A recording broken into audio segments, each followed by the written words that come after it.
गांधी, मैं एक होम्योपैथिक विशेषज्ञ हूँ। आज मैं बात करूँगी रेस्टलेस लेग सिंड्रोम के संदर्भ में। रेस्टलेस लेग सिंड्रोम होता क्या है?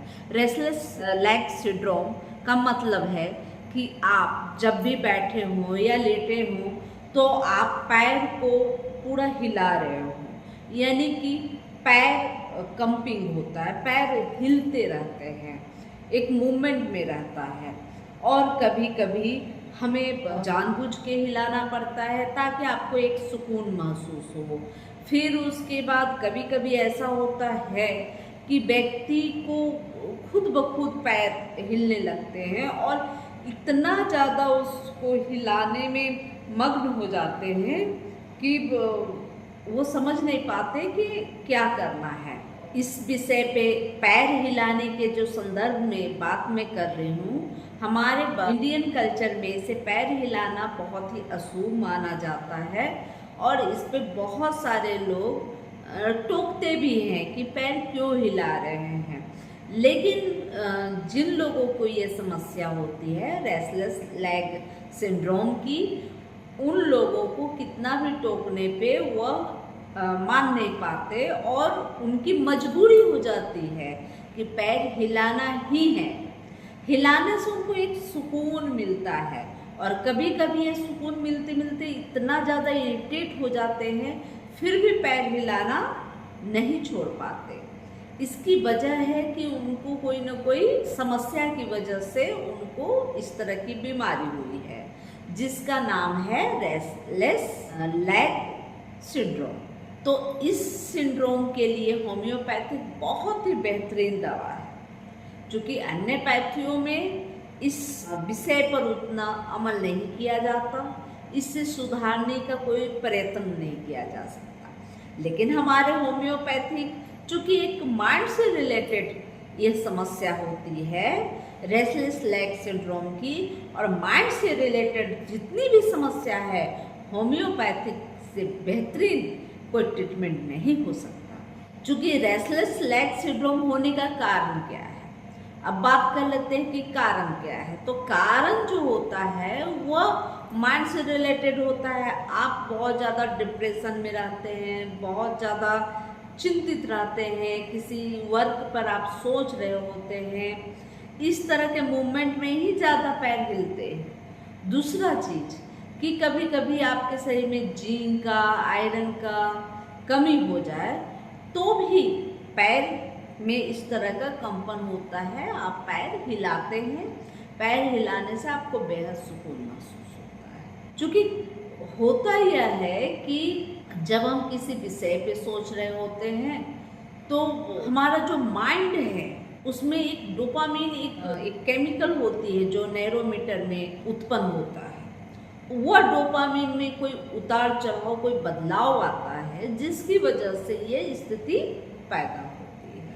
क्योंकि बहुत बार देखा गया है कि जिंक या आयरन की कमी के वजह से भी लोगों को यह होता है। उस कंडीशन में भी यह माइंड से ही रिलेटेड होता है। अगर जिंक या आयरन कम होता है तो आपके जो डोपामीन में कमी आ जाती है और उसकी वजह से यह रेस्टलेस लेग सिंड्रोम की बीमारी उत्पन्न होती है। यह अमूमन बहुत सारे लोगों को होता है, लेकिन इस पर ज़्यादा ध्यान नहीं देते लोग कि यह समस्या क्या है। लेकिन यह समस्या कहीं ना कहीं बड़ी समस्या है, बड़ी समस्या का एक संकेत है। अगर आपका माइंड डिस्टर्ब है और वहाँ डोपामीन जो सीक्रेट होता है उसमें कोई कमी आ रही है, उतार चढ़ाव आ रहा है, धीरे धीरे आपको एल्जाइमर की तरफ भी जा सकते हैं, इंसोम्निया की भी बीमारी हो सकती है या हो जाती है। इंसोम्निया का यह भी एक कारण हो सकता है। तो यह बहुत तरह की बीमारियों का जनक है। इसलिए जब भी आपको रेस्टलेस लेग सिंड्रोम की समस्या हो तो आप होम्योपैथिक डॉक्टर के संपर्क में जाएं और उन्हें अपनी समस्या टोटल बताएं, जिससे आपकी समस्याओं को वो समाधान कर सकेंगे। कभी कभी यह डायबिटिक मरीज जिनको नसों की समस्या हो जाती है जिनको पेरिफेरल न्यूरोपैथी की समस्या होती है उन्हें भी यह दिक्कत देखने को मिलता है। तो इसलिए सबसे अच्छी बात है कि आप होम्योपैथिक डॉक्टर के पास जाएं, होने का कारण बताएं, मतलब यह हुआ क्यों है आपके शरीर में, उसका कारण बताएं। यह 2 स्टेज में, एक प्राइमरी स्टेज होता है और एक सेकेंडरी स्टेज होता है। जो प्राइमरी स्टेज की रेस्टलेस लेग सिंड्रोम होती है उसमें कोई कारण, कोई पैथोलॉजिकल कारण नहीं मिल पाता, लेकिन जो सेकेंडरी रेस्टलेस लेग सिंड्रोम होता है उसमें आप अगर कोई टेस्ट कराते, ब्लड टेस्ट, तो उसमें आप देखेंगे कि आयरन की कमी दिख रही है, जिंक की कमी दिख रही है, बहुत तरह की समस्या है, या आपको लंबे समय से डायबिटीज़ है या किडनी से रिलेटेड बीमारी है। इन लोगों को अक्सर ये समस्या देखने को मिलता है। और कभी कभी तो कोई बीमारी नहीं है लेकिन उसके बावजूद भी देखने को मिलता है उन लोगों में जिनमें आयरन की कमी हो जाए, जिन लोगों में जिंक की कमी हो जाए, तो ऐसी स्थिति में देखने को मिलता है। इसके अलावा बहुत सारी बीमारियों के अगर आप दवाई लगातार खा रहे हैं, उन दवाइयों के साइड इफेक्ट की वजह से भी आपको रेस्टलेस लेग सिंड्रोम हो सकता है। क्योंकि बहुत तरह की जो दवाइयाँ खाते हैं हमारे शरीर पे तो उसकी असर होती है, हमारे दिमागों पे भी असर होती है, और जब हमारे दिमाग पे असर होती है तो वहाँ से जो संदेश मिलता है हमारे ऑर्गनों को, वह संदेश डिस्टर्ब होता है। यानी कि दिमाग ही पूरे शरीर को सूचना देता है कब क्या करना है, कब कहाँ पिन चुभा है, कहाँ पे जल रहा है, कहाँ पे ठंड लग रही है। तो यह कौन सूचना देता है हमारे ऑर्गनों को? यह हमारा दिमाग। और जब दिमाग डिस्टर्ब हो जाता है ना, तो समझ में नहीं आता कि क्या करना है क्या नहीं करना है। तो आप समझ सकते हैं कि रेस्टलेस लेग सिंड्रोम आगे आने वाली बीमारियों का एक लक्षण है। यह एक बीमारी, एक बड़ी बीमारी का सूचक भी हो सकता है, बड़ी बीमारी होने के पूर्वाभास भी हो सकता है, इसलिए इसका ट्रीटमेंट जरूरी है। तो अब बात कर लेते हैं कि आप इसके लिए क्या क्या इसको कंट्रोल मैनेज करने के उपाय कर सकते हैं। सबसे पहले एक अच्छी नींद लें। अच्छी नींद लेने के लिए आप फ़ोन से दूर रहें, शांत माहौल में आप सोने की कोशिश करें। रात को सोते समय लाइट न जलाएं। लाइट अगर जलाना है तो रेड वाला 0 वाट का बल्ब लगाएं, जिससे आपको एक सुकून भरी नींद आए। इसके अलावे आप जब सोने की तैयारी कर रहे हो तो पैर को अच्छी तरह से वॉश करें। अगर वो ठंडे का मौसम है तो गुनगुने पानी से वॉश करें, और अगर गर्मी का मौसम है तो आप ठंडे पानी से पैर को वॉश करें। इससे क्या होगा कि आपको एक सुकून भरी नींद आपको मिलेगी। जब नींद सुकून भरी मिलेगी तो आपका जो दिमाग है सही तरह से, संतुलित तरह से काम करेगा। पहली चीज। दूसरी चीज कि आप इन बीमारियों का कारण जाने कि आपको किस वजह से इस तरह की समस्या हुई है, तो उस कारण को आप दूर करने की कोशिश करें। और फिर लास्ट में आप होम्योपैथिक दवा का सेवन करें, जिससे आपको रेस्टलेस लेग सिंड्रोम से बचा जा सके और आप एक स्वस्थ लाइफ जी सकें। तो अब बात कर लेते हैं इसके लिए महत्वपूर्ण दवाइयाँ कौन कौन सी हैं। मेरे नज़र में इसकी सबसे बेहतरीन दवा जिंकम मेटालिकम है, जिसकी मैंने बहुत अच्छा प्रयोग कर लोगों को ठीक किया है, बहुत सारे लोगों। तो ये जिंकम मेटालिकम उन लोगों को बहुत ज़्यादा फायदा करता है जिनके शरीर में किसी अन्य बीमारी की वजह से जिंक की कमी हो गई हो, तो उनके दोनों पैर हिल रहे हैं। जब भी वो बैठे हैं तो इस तरह से पैर हिलाने की समस्या है, और इतना हिला रहे हैं कि सब काम बाधित है, लेकिन वो हिलाने पे लगे हुए हैं।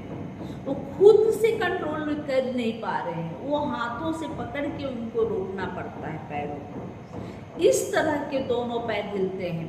और जिंकम मेटालिकम के रोगी लेटे लेटे हुए भी दोनों पैर हिलाते हैं।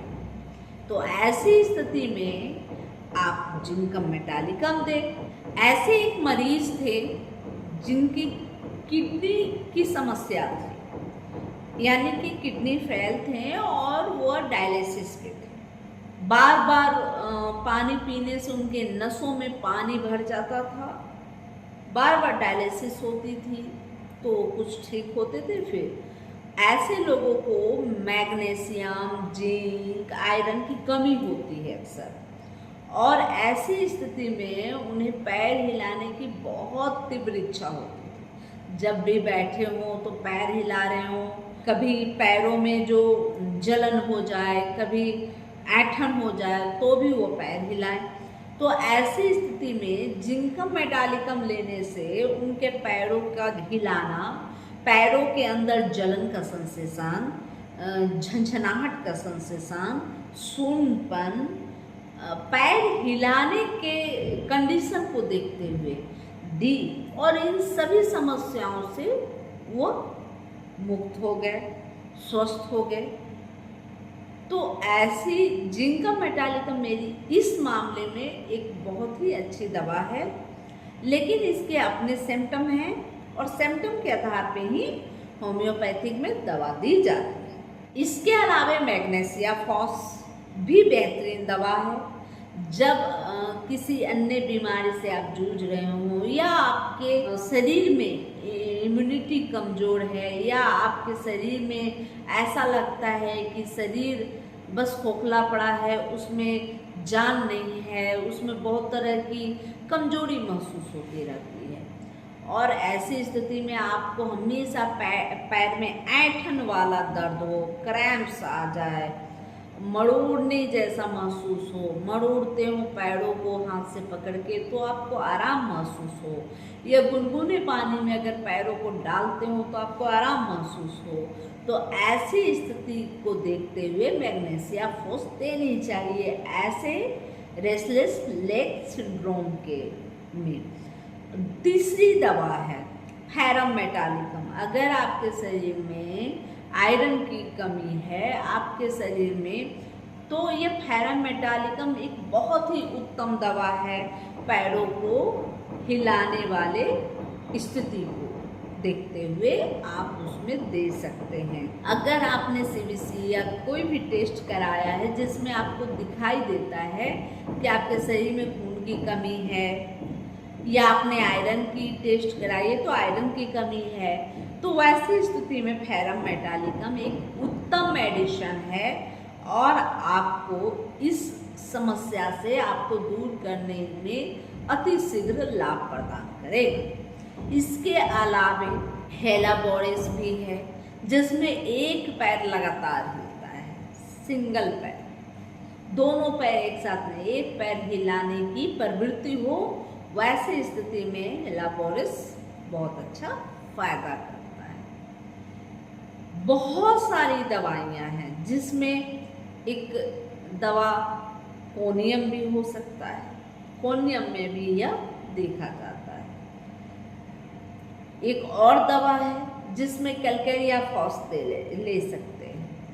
अगर शरीर में आपका शरीर पतला दुबला है और आपको इस तरह की हमेशा समस्या हो रही है, हो सकता है आपके अंदर कैल्शियम की कमी हो, मैग्नीशियम की कमी हो, तो कैलकेरिया फॉस लेनी चाहिए। कैलकेरिया फॉस लेंगे तो बेहतरीन रिजल्ट मिलेगा।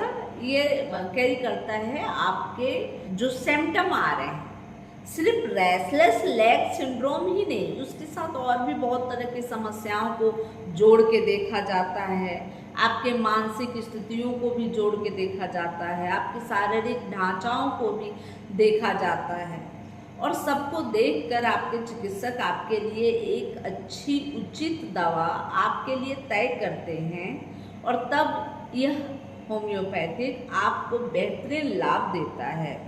आप जो भी सुने जाने बिना जाने, बिना गहन चिंतन किए अगर कोई भी दवा लेकर खा लेते हैं और आपको आपकी समस्या नहीं जाती, तो आप ऐसा समझने लगते हैं कि होम्योपैथिक मुझे सूट नहीं करता, फ़ायदा नहीं करता। ऐसी कोई भी बात नहीं होती है। होम्योपैथिक हर तरह की मर्ज की दवा होती है, लेकिन समस्या यहाँ यह होती है कि एक दवाई कई बीमारियों को ठीक करती है और कई बीमारियों में एक दवा फायदा करती है और एक बीमारी में कई दवाइयाँ दी जा सकती है। तो बहुत तरह की सोचने की एक रीजन होती है, सोचते हैं, अच्छा आप समझ पाते हैं कि आपका मरीज कौन सी दवा के लायक है, आपके मरीज को कौन सी दवा सूट करेगी, तब जाके दवा असर करती है और असर करने के बाद आपको उसका चमत्कार मिलता है। यह जानकारी अच्छी लगी तो लाइक करें, सब्सक्राइब करें और बेल आइकन जरूर दबाएं। जय हिंद, जय भारत, धन्यवाद।